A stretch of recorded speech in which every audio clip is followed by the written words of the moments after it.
एक बार मनुष्य धारण में निवास ने संसार के कल्याण ये सूत्र काल काल के लोग बालक किस तरह से दीर्घायु होंगे। सूत्र जी बोले, जब द्वापर का अंत और कलयुग का आरंभ होगा उसी समय बहुत सी सुखपूर्ण स्त्रियों ने आपस में सलाह की कि क्या चली माता के जीवित रहने से पुत्र मर जाएंगे।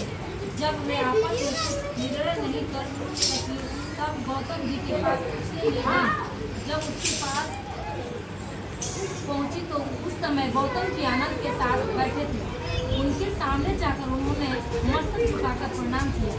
तदंतर स्त्री ने पूछा, हे प्रभु, इस कलयुग में लोगों के पुत्र किस तरह से जीवित रहेंगे, इसलिए कोई व्रत या तप हो कृपा करके बताइए।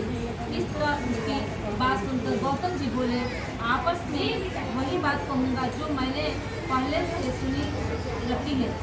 गौतम जी ने कहा, जब महाभारत युद्ध का अंत हो गया और द्रौपदी अंत के द्वारा अपने बेटों के द्वारा मार देखकर पांडव बड़े दुखी हुए, तब पुत्र के शोक से व्याकुल होकर द्रौपदी अपने ससुर के साथ ब्राह्मण श्रेष्ठ धौम्य के साथ पास गई और उसने धौम्य से कहा, हे विपेंद्र, कौन सा उपाय करने से बच्चे दीर्घायु हो सकते हैं, कृपया करके ठीक कर दिखाइए।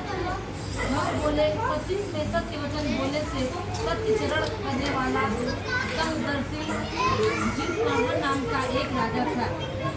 एक बार वह अपनी स्त्री के साथ अपने ससुराल गया और वहीं रहने लगा। एक दिन आधी रात के समय पुत्र के शोक से व्याकुल कोई स्त्री रोने लगी। कोई वह अपने चूल्हे के दर्शन से निराश हो चुकी थी।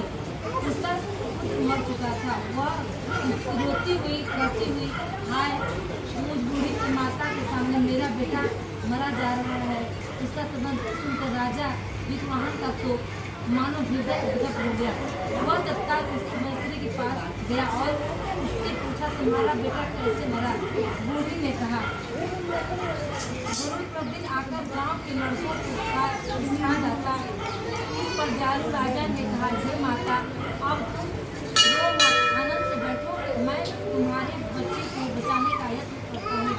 ऐसा करके राजा उस स्थान पर गया जहाँ गरुड़ आकर प्रतिदिन मांस खाया करता था। उसी समय गरुड़ भी उस पर टूट पड़ा और राजा के शरीर का मांस खाने लगा। जब अफसर ने राजा का बायां अंग खा लिया तो झटपट राजा ने अपना दाहिना अंग फेर कर गरुड़ के सामने कर दिया। यह देखकर गरुड़ जी कहा, में तुम कौन हो, नहीं जान पड़ते, अपना बताओ। मनावले राजा ने कहा, व्यस्त हो, तुम अपनी इच्छा पर मेरा मान व्यस्त सुनकर जरूर रुक गए और बड़े आदर से राजा की जब और उनके बारे में पूछने लगे। राजा ने कहा, मेरी माता का नाम सव्या है और मेरे पिता का नाम शालिवाहन है। सूर्यवंश में मेरा जन्म हुआ है और मैं जितवाहन मेरा नाम। राजा के दया को देखकर गरुड़ ने कहा, हे महाभारत, तुम्हारे मन से जो भी अभिलाषा हो वह मांगो। राजा ने कहा, अच्छी बात, यदि आप मुझे वर दीजिए कि मैं अपने अब तक जिन प्राणियों को खाया हूँ वे सब जीवित हो जाए। ये स्वामी, आपके यहाँ बालकों ने खाए और कोई ऐसा उपाय करे कि जहाँ जो उत्पन्न हो वे लोग बहुत दिनों तक जीवित रहे। धौम्य ने कहा कि पक्षीराज जरूर राजा के वरदान देकर स्वयं अमृत के लिए नाग लोग चले। वहाँ से अमृत लेकर उन्होंने उन मेरे मनुष्य को हड्डियों पर बसाया।